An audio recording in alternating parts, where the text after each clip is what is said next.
Los elfos Svar que moran en las sombras son un grupo heterogéneo de bribones, timadores, ladrones y en ocasiones asesinos. Físicamente poco imponentes, los elfos lo compensan con velocidad, astucia y un enfoque relajado del sentido de la propiedad en lo que respecta a las posesiones y la tecnología del prójimo. Organizados vagamente en una serie de gremios con intereses en común, los Svar son una curiosa mezcla de egoísmo y altruismo. Sacrificarán casi todo por el bien de su gremio y al mismo tiempo explotarán sin piedad cualquier oportunidad que les den los ajenos a él, robando, engañando y atracando a los demás en beneficio propio sin vacilación ni remordimiento. Las historias de los Svar cuentan que antaño habitaban en una tierra de luz y paz, pero fueron exiliados a las sombras, en donde se vieron obligados a esconderse y vivir como carroñeros para sobrevivir.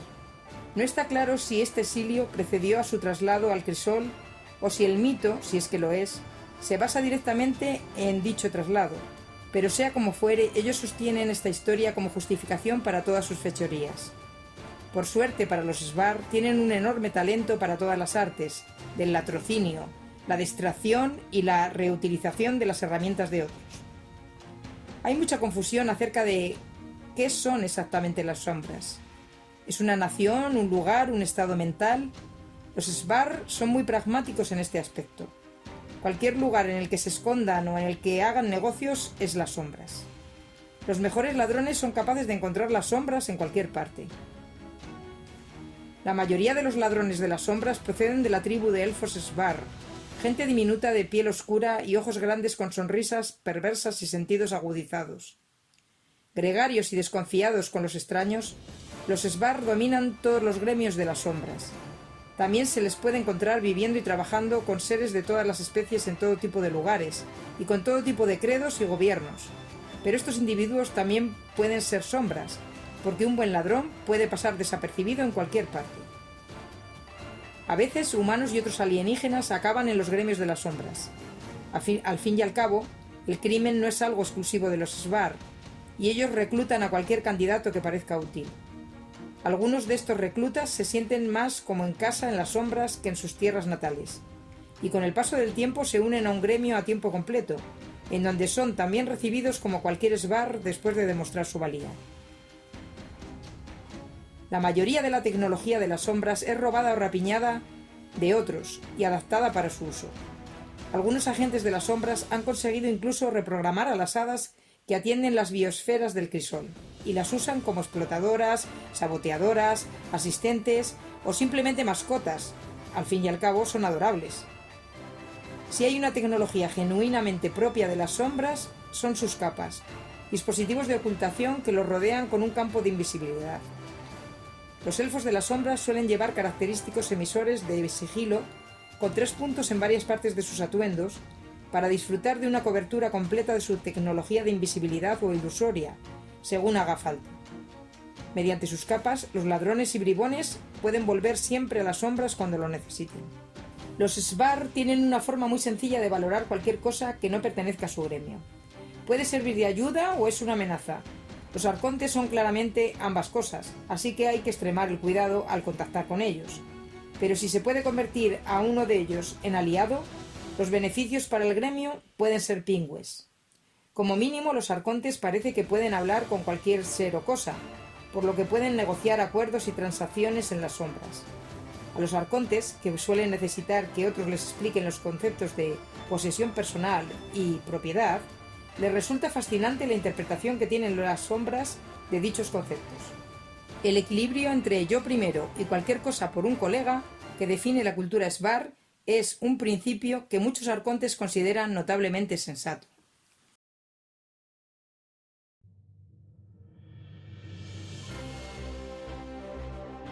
En su incansable misión de exploración, la tripulación de la SAF Quantum se vio succionada por un campo de energía anómalo y acabó aterrizando de emergencia en el crisol.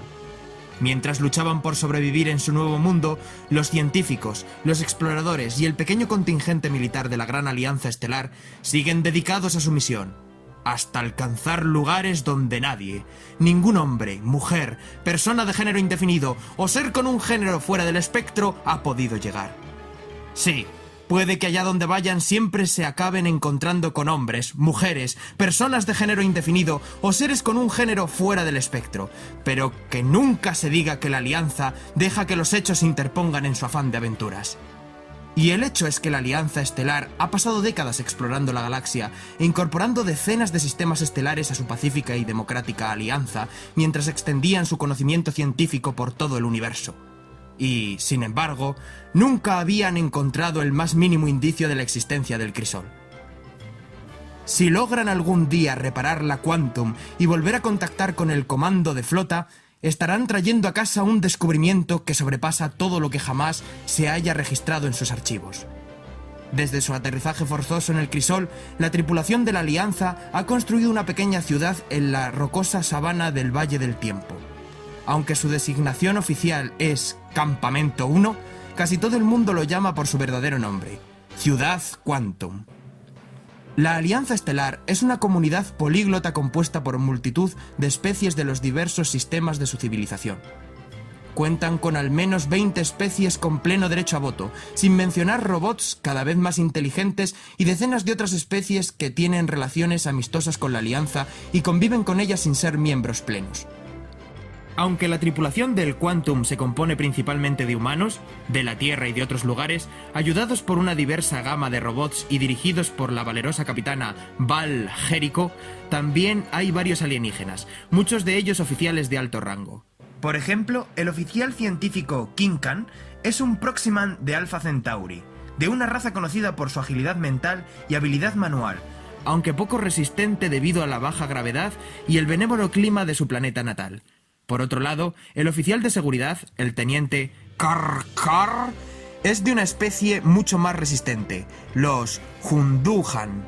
Fornidos, poderosos y protegidos por un exoesqueleto blindado, los Hunduhan son una especie de guerreros orgullosos que disfrutan compitiendo y superando las adversidades extremas. La tercera especie alienígena más importante representada en la Quantum son los insectoides Krixis, que a pesar de su aspecto inquietante, tienen una actitud abrumadoramente amistosa, servicial y abnegada hacia sus compañeros de tripulación. Las colmenas comunales de Krixis, en su mundo natal, son parangones de cooperación y unión, y dan cobijo a poblaciones que son enormes para los estándares del resto de la Alianza debido a su eficiencia y sus humildes necesidades. La Alianza Estelar cuenta con tecnología avanzada, incluidos sofisticados ordenadores, trajes de protección ambiental, vehículos, robots, mochilas retropropulsoras, pistolas de rayos y los omnipresentes módulos de muñeca, que conectan a cada miembro de la tripulación con la computadora central de la Quantum. Sin embargo, a pesar de su avanzada tecnología, los ingenieros no han podido volver a poner en funcionamiento la nave y se han visto obligados a eliminar muchos de sus subsistemas para proporcionar el apoyo necesario al creciente campamento de la Alianza Estelar en el crisol. Es posible que una extraña sustancia nueva, el ámbar, esté interfiriendo con los sistemas del Quantum, pero será necesario estudiarlo a fondo. Además de sus módulos de muñeca, la tripulación del Quantum se vale de accesorios modulares que se adaptan a la tarea que tengan entre manos. En su misión, cuentan con el apoyo de una gran variedad de robots especializados, muchos de los cuales son vehículos, como el RO-V3R, el todoterreno favorito de la tripulación, llamado también Astromóvil Explorador, y que es perfecto para explorar planetas extraños. Como posiblemente se trate de la incorporación más reciente al crisol, los tripulantes de la Quantum son una curiosidad para los arcontes. Mientras ven a los exploradores de la Alianza Estelar descubrir el crisol por primera vez, los arcontes son capaces de contemplarlo todo con ojos nuevos. También hay que tener en cuenta el propio misterio de la aparición de la Quantum. ¿Acaso fueron transportados accidentalmente junto con el planeta que hubiera debajo de ellos? ¿O quizá llegaron por el camino difícil, surcando el espacio hasta llegar al crisol? Sea como sea, es muy posible que se trate de la primera llegada al crisol de esta naturaleza en toda su historia. Por su parte, la capitana Jericho y su tripulación se complacen de poder contar con guías nativos mientras se preparan para descifrar los misterios del universo.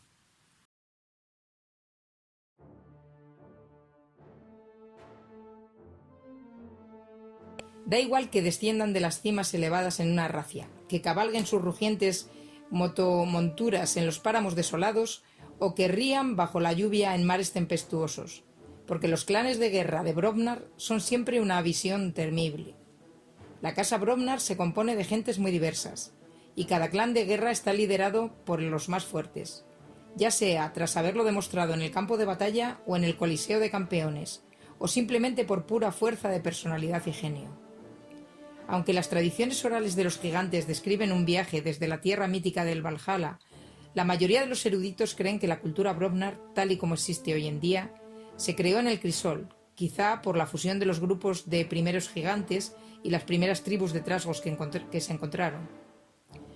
Con el paso de los siglos, los Brobnar han desarrollado su propia identidad única, independiente de las tribus que han incorporado.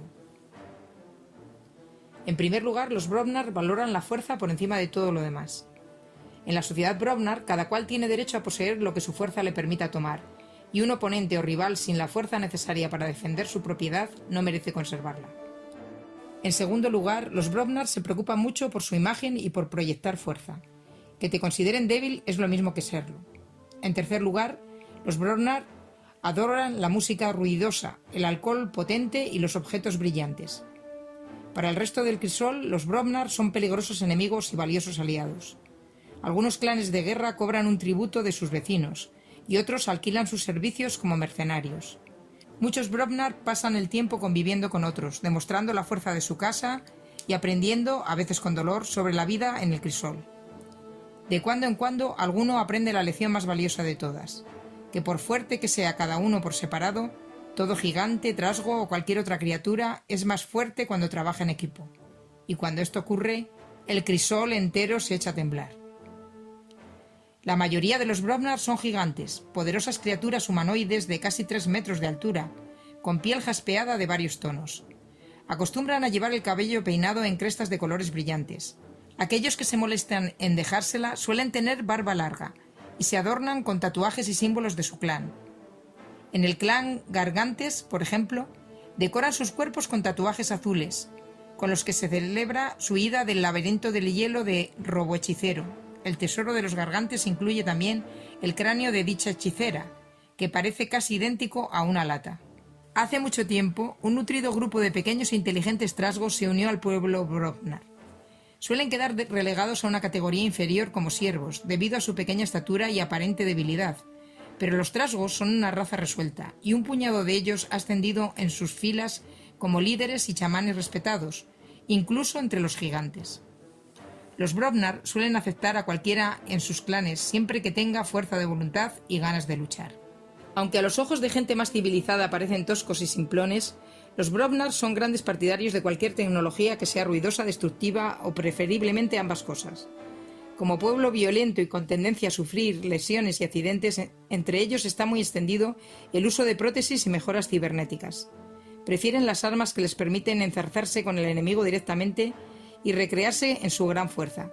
Pero incluso sus hachas, martillos y guanteletes de combate suelen estar mejorados con motores, cohetes y otras innovaciones que los hacen más estruendosos y potentes, y en muchos casos más peligrosos para el usuario, pero a los Brobnar eso no suele importarles demasiado.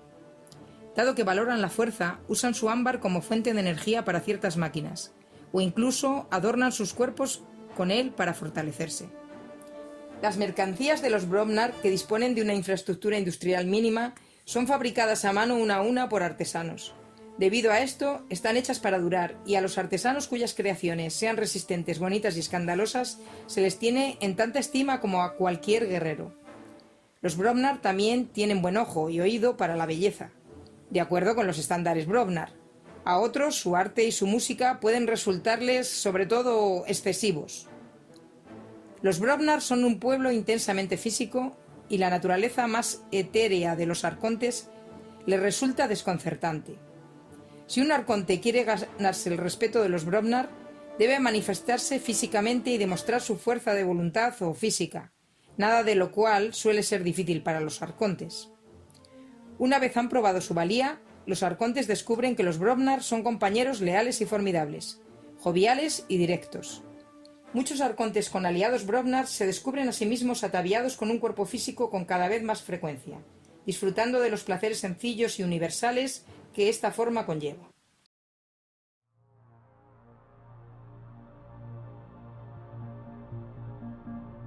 Los autoproclamados intelectuales y eruditos más eminentes del crisol pertenecen todos a la sociedad de la lógica y la razón, abreviada como Logos.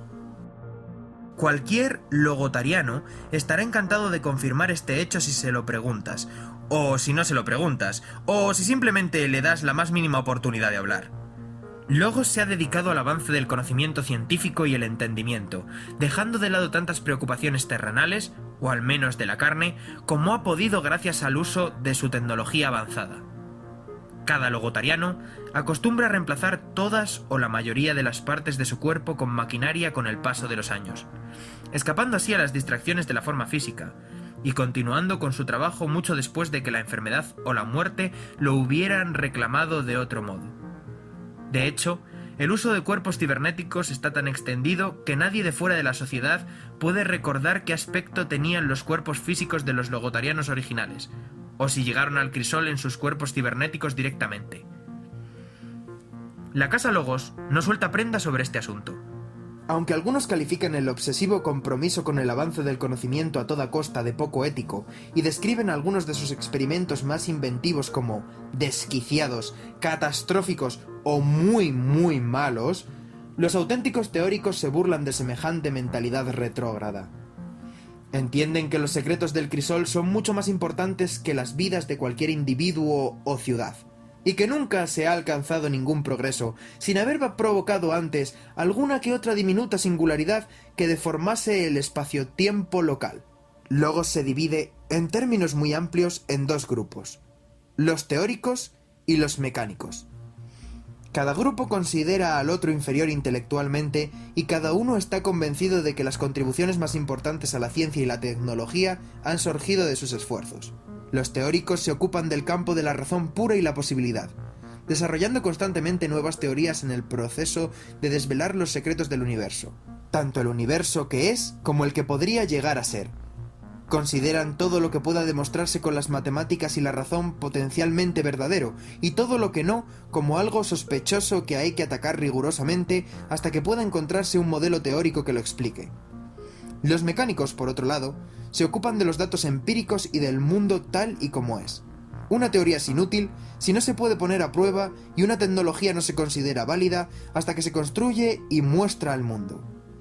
La Casa Logos está encantada de admitir entre sus filas a miembros brillantes de todas las especies, aunque de todos modos, pocos de ellos conservan sus cuerpos orgánicos durante más de un siglo o dos. La tecnología Logos es la más avanzada del crisol y está presente en cada momento de sus vidas.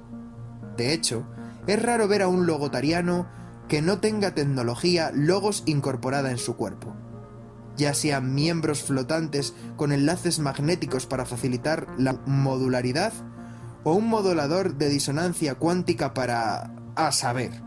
Las máquinas de Logos están diseñadas para todo propósito concebible y también para algunos que no lo son. Dado que Logos está siempre poniendo a prueba los límites del conocimiento, muchas de sus tecnologías son experimentales o prototipos. Algunas nunca se vuelven a reproducir porque no funcionan tan bien como se esperaba, o funcionan demasiado bien de la manera incorrecta. Algunas de estas máquinas podrían haber sido originalmente seres orgánicos. Los experimentos de los logotarianos se someten a escasos controles éticos. Muchas de las máquinas de Logos incorporan ámbar en su funcionamiento, como fuente de energía o para sacar partido de sus propiedades más esotéricas. Otras se han diseñado expresamente para investigar y analizar el ámbar, un proyecto que sigue siendo testarudamente complicado por mucho que avance la ciencia de Logos. Para la Casa Logos, los arcontes son uno de los enigmas por resolver definitivos del crisol. Los estudian con empeño y les entusiasma colaborar con ellos para conocer mejor su naturaleza, curiosidad esta que comparten con los propios arcontes, muchos de los cuales se unen a la búsqueda del conocimiento de Logos.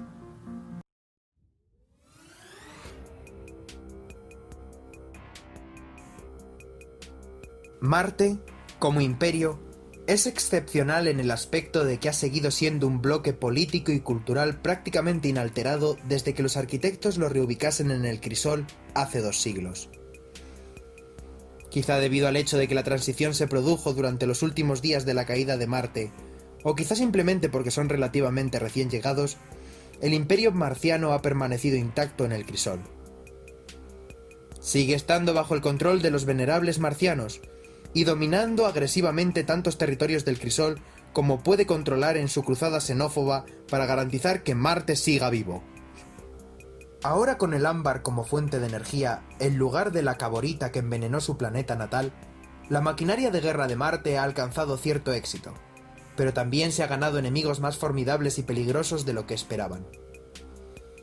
Las nuevas formas de vida del crisol suponen más oportunidades para que los bioingenieros de Marte críen monstruos perfectos, mientras que los nuevos elementos, como el ámbar, proporcionan nuevos recursos a sus científicos e ingenieros.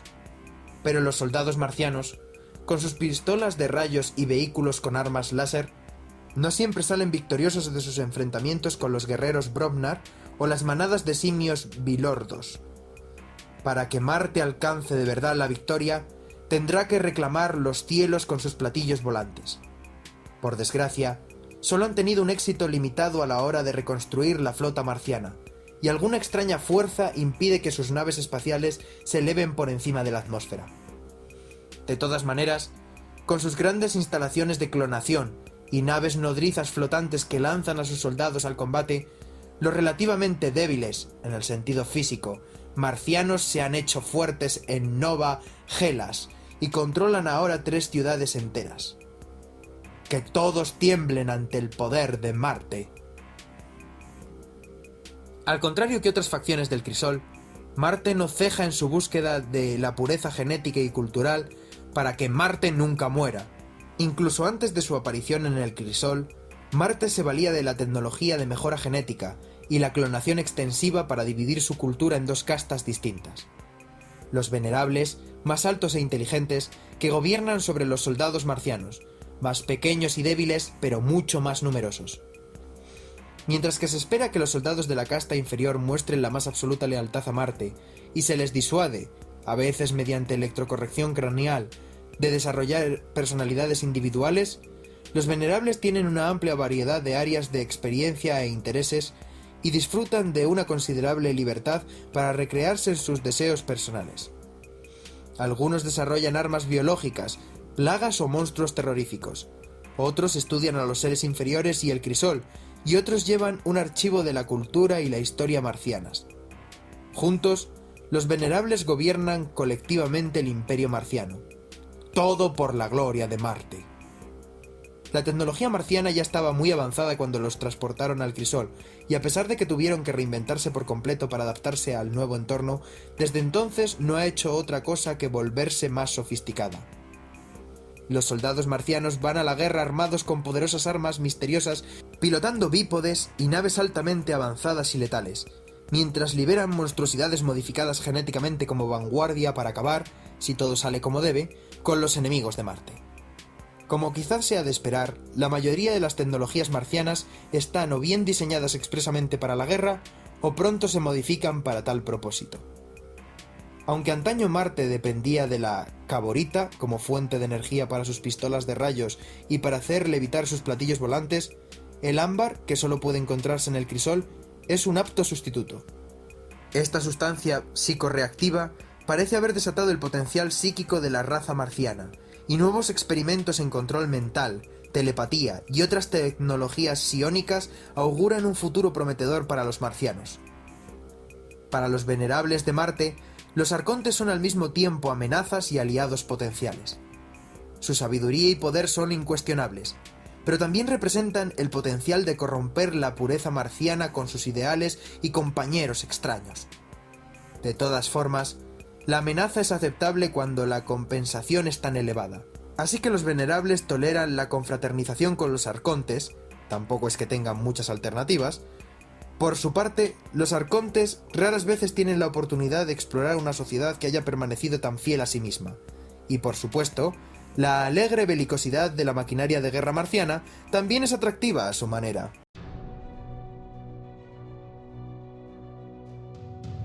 Flotando como por arte de magia sobre la superficie del crisol existen numerosas islas de gran tamaño, paraísos improbables de agua, piedra y cosas verdes que crecen.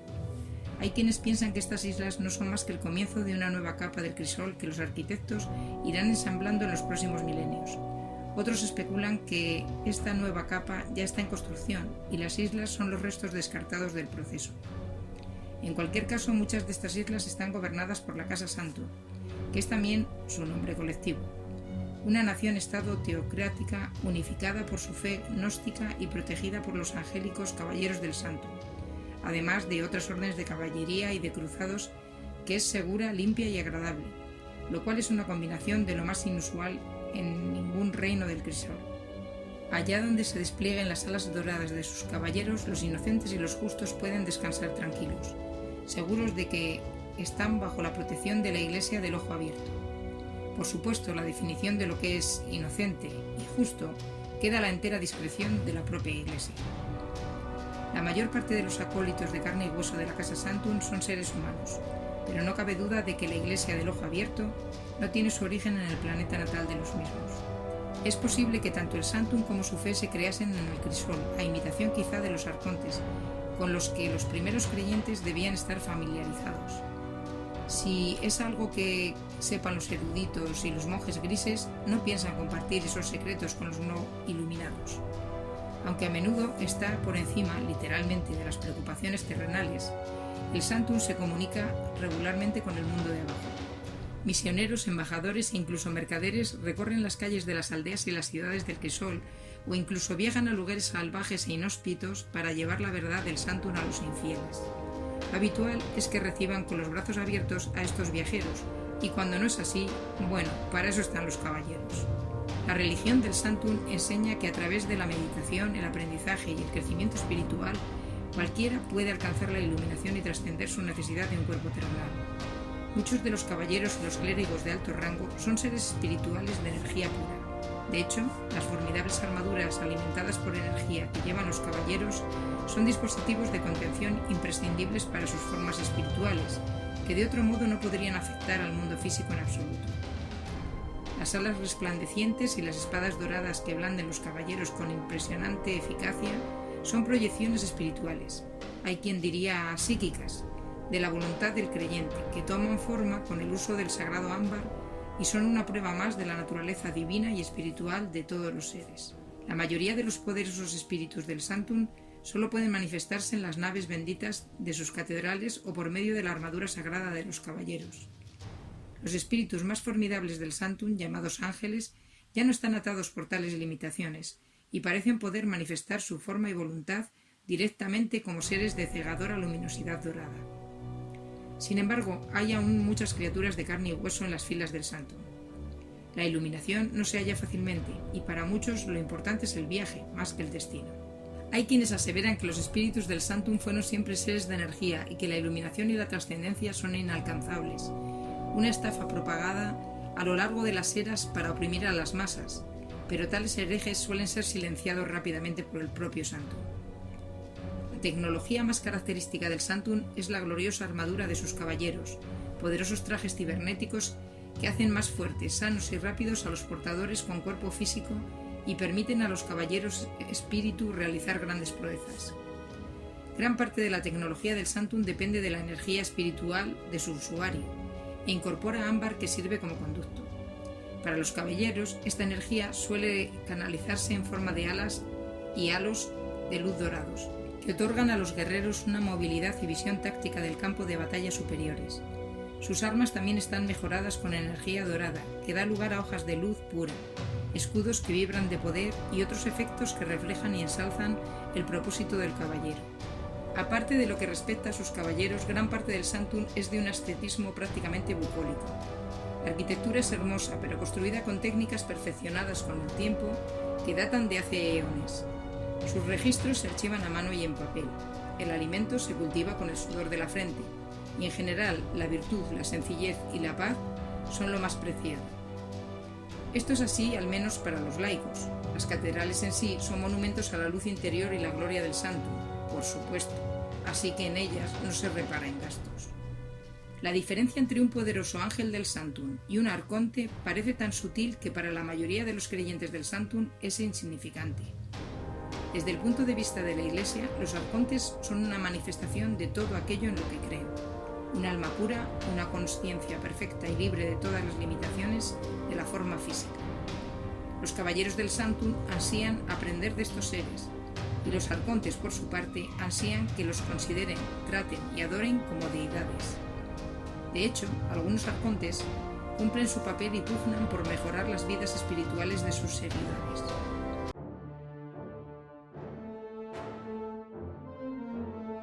Decir que Saurus Rex gobierna sobre el pueblo saurio es malinterpretar sus funciones. Aquel que ostenta el título se considera simplemente primus inter pares en el Senado saurio, aunque sí es cierto que esto lo convierte en una de las personas más poderosas e importantes de su región del Crisol. La República Sauria, un imperio de literalmente millones de años de antigüedad, es posiblemente la cultura coherente más antigua del Crisol. Aunque ha caído y vuelto a alzarse incontables veces en su larga historia, los saurios han sobrevivido y prosperado durante eras enteras. Ahora, las ciudades-estado de la República Sauria conviven con los otros pueblos del Crisol, un brillante ejemplo de lo que el partido político hegemónico llama seres menores, es decir, extranjeros. Puede que algunos, entre ellos los mismos hegemónicos, sostengan que la República está en declive, pero otros, como los secuestarios, afirman que sencillamente la República ha dejado atrás sus días expansionistas y de conquista. Aun siendo una potencia fuerte, los saurios se han visto obligados a resistir la agresión marciana de Nova Gelas y han frenado ya 3 cruzadas del Sanctum, y sus propios días de conquista terminaron con la derrota de los bárbaros de Smilodon. Las tribus de la República Sauria, compuestas por los largosaurios, los carnosaurios, los cuernifaces, los lorigadones, los herbisaurios, los buelotosaurios y los marinosaurios, trazan su linaje hasta los dinosaurios transportados al Crisol hace unos 65 millones de años. Es difícil hablar en términos generales del pueblo saurio, pero la mayoría de las hembras tienden a ser algo más grandes que los machos, mientras que los machos tienden a ser algo más coloridos que las hembras. Aunque hay una variación sustancial, tanto entre las tribus como dentro de ellas, los saurios tienden a ser criaturas grandes y físicamente formidables, según los estándares de otros seres inteligentes del Crisol. Incluso los gigantes Brobnar se lo pensarían 2 veces antes de desafiar a un largosaurio en combate. Sin embargo, los saurios se enorgullecen sobre todo de ser las mentes filosóficas más avanzadas del Crisol. Sus debates en el Senado son legendarios por su duración y la fuerza, pasión y perspicacia de los argumentos de los oradores. La tecnología sauria es tan avanzada que muchas civilizaciones menores la confunden con la magia. Cada artefacto se diseña para fusionar forma y función, una hermosa y armoniosa unión de tecnología avanzada y diseños tradicionales. Las lanzas y escudos de sus guerreros son más potentes que cualquier pistola de rayos o proyectil, y hasta en sus bestias de carga puede observarse la aplicación de su tecnología sauria superior, que controla su comportamiento con arneses y aparejos avanzados y mejora sus habilidades naturales mediante manipulación genética y programas de reproducción. Los arcontes se integran en la sociedad sauria de una manera prácticamente nunca vista en el Crisol. A los arcontes se les concede por defecto permiso para asistir a las reuniones del Senado saurio, en donde se espera que aprendan de la gran sabiduría exhibida. Los arcontes de notable sabiduría o erudición son bienvenidos en las academias saurias, y ha habido una decena de casos de arcontes que han servido como gobernadores de alguna ciudad-estado a lo largo de la historia de la República Sauria.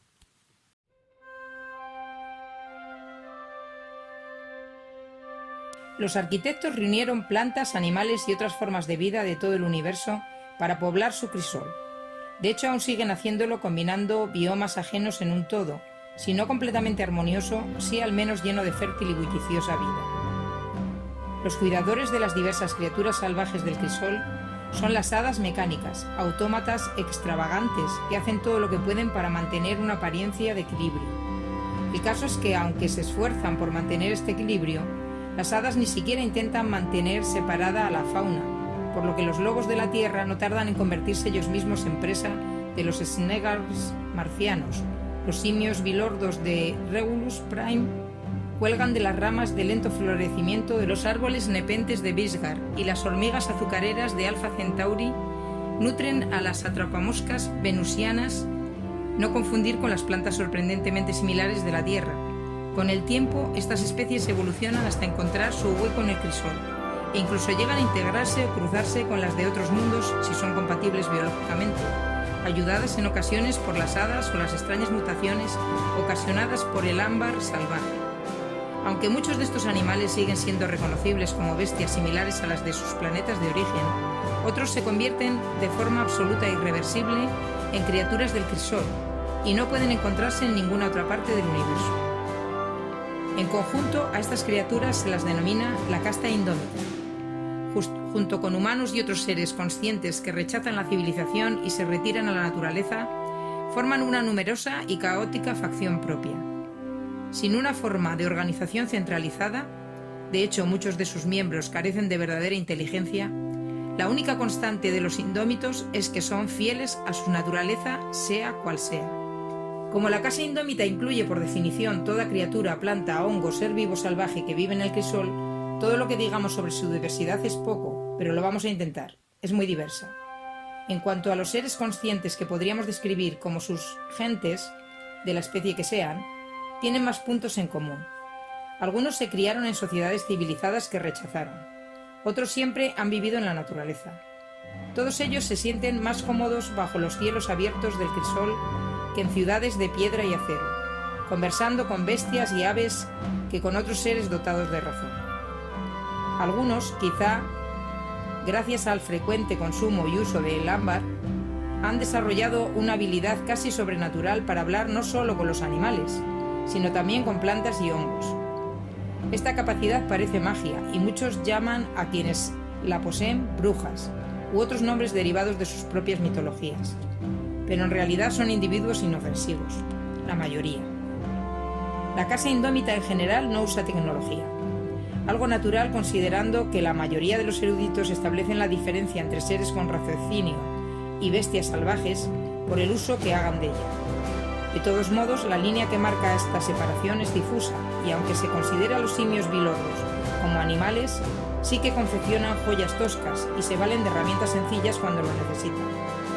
Además, las hadas que cuidan de la naturaleza son máquinas y existen algunos ejemplos verdaderamente extraños de vida sintética que desdibujan aún más la distinción. Muchos de los seres racionales que podrían considerarse indómitos se han alejado de la mayoría de la tecnología, pero incluso en las zonas salvajes del crisol existen máquinas y dispositivos que pueden rapiñarse y reutilizarse. Al fin y al cabo, la mayoría de las civilizaciones acaban sucumbiendo a la naturaleza. Las mentes de los animales suponen un reto único para la afamada capacidad de los arcontes de comunicarse con cualquier habitante del crisol. Aunque se ven atraídos por los patrones de pensamiento sencillos de los indómitos y hallan en ellos calma y solaz.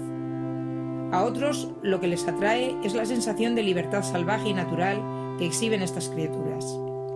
En su mayoría, las bestias indómitas se contentan con no prestar atención a todo aquello que no sea depredador o presa, pero algunos animales y personas particularmente sociables disfrutan de la compañía poco exigente de un arconte durante sus viajes.